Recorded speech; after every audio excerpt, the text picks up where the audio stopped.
dalam pemilihan sumber benih, terutama kita harus mendeteksi bahwa penyakit-penyakit sumber benih yang kita ambil itu artinya tidak ada terserang dengan penyakit karat daun atau jenis lainnya. Kemudian artinya kita mengambil sumber benih itu jangan dari dompolan pertama, kedua, dan ketiga. Mengapa tidak bisa kita ambil dari dompolan pertama, dua, dan ketiga? Karena ini perputaran musim panennya itu artinya masih perputaran dari musim kemarau pada musim penghujan. Minimal dari dompolan 4, 5, 6. 4, 5, 6 yang kita ambil, kita seleksi dengan cara yang bagus, terutama yang menentukan artinya usianya itu minimal 5 sampai 7 tahun yang kita ambil dari kebun induknya itu sendiri. Tidak bisa kurang dari 5 tahun atau 7 tahun. Dan harus selektif sekali, artinya merah yang betul-betul merah, dan kita memilih dari biji yang merah seperti ini. Tidak bisa biji yang agak menguning atau yang menghijau seperti ini belum bisa dilakukan walaupun usianya sudah sampai ataupun memang sudah keras, dia itu tidak bisa, tapi harus yang seperti merah mengkilat atau selektif.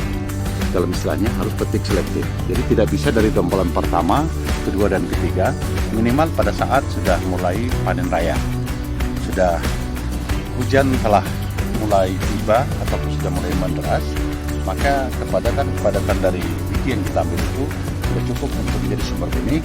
Dan sekali lagi kita ulangi, tidak bisa dari dompolan pertama, kedua, dan ketiga.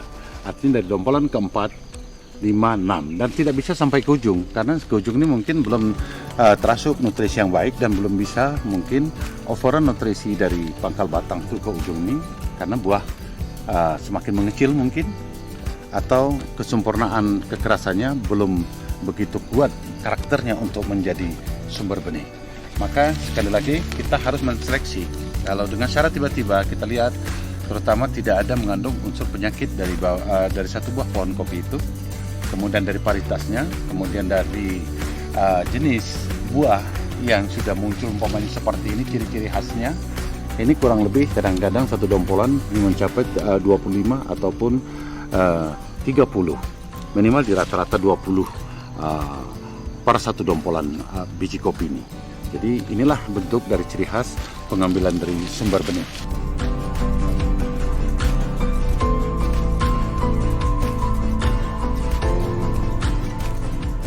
Dari salah satu pemilahan dan pemilihan bibit yang sempurna untuk tanaman kopi itu, karena 3 kategori adalah bibit, bebet, dan bobot. Ketika bibit tidak bagus, bisa terjadi hasil juga yang tidak memuaskan bagi petani-petani kita.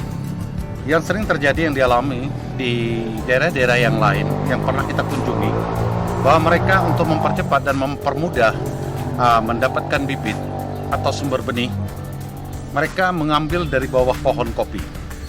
Jadi dalam kriteria bibit yang dari bawah pohon kopi itu tentu saya berani katakan salah dalam pemilahan bibit. Karena contoh dari tangan pemetik atau dari tangan yang para pengambil buah ceri merah itu bisa jadi terjatuh seperti apa yang saya perlihatkan ini di antara 3 kategori, yaitu satu buah hijau tapi sudah tua, kemudian satu buah merah yang jatuhnya kita belum tentukan dari posisi yang mana, atau satu buah yang kuning. Yang kuning juga sudah lebih keras daripada yang hijau. Ketika ini jatuh, umpamanya terjatuh dari tangan salah satu pemetik, dan ini akan tumbuh menjadi bibit, apalagi pada saat musim penghujan.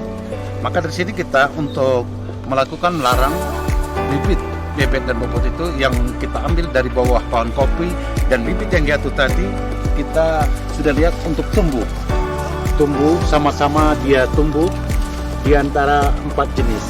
Contoh seperti ini. Inilah yang dilakukan oleh masyarakat, kadang-kadang mengambil supaya cepat memperoleh bibit. Jadi di sini kita tidak dapat lagi membuktikan mana yang bibit yang jatuh dari tangan tadi, dari tangan pemetik, yang tumbuh keempat-empatnya pasti akan tumbuh. Karena kopi itu cepat untuk tumbuh, artinya kita tidak tahu lagi mana yang dari tumbuh yang dari buah hijau, atau mana yang tumbuh dari buah yang kuning, atau juga mana yang tumbuh dari buah yang merah tanpa petik selektif. Jadi di sumber benih ini memang betul-betul hati-hati. Ini contoh umpamanya ini kopi juga terserang karat daun. Sementara kita harus memperhatikan dari satu jenis tanaman kopi itu lama. Kalau berdasarkan penelitian itu mungkin sampai 3 tahun penelitian. Artinya melihat dari perkembangan bentuk daripada pohon kopi itu, terutama dari usianya. Usia untuk calon untuk benih itu minimal 7 atau 5 tahun. Jadi ini yang sudah memuaskan. Tidak bisa di bawah 5 tahun itu, walaupun berbuah lebat kita lihat pada awalnya, karena kopi-kopi baru muda yang siap untuk pertama produksi, terus kita ambil dari situ sumber benihnya itu, ini kategori yang salah bagi petani dan bisa nanti waktu setelah panen nanti banyak perubahan dan kendala-kendala yang dihadapi oleh petani. Inilah yang tumbuh, yang empat tadi yang jatuh dari tangan produktif, sehingga kita tidak dapat lagi membedakan artinya mana yang betul-betul menjadi sumber benih itu, menjadi bibit kita yang untuk bercocok tanam nanti bagi petani-petani di seluruh Indonesia.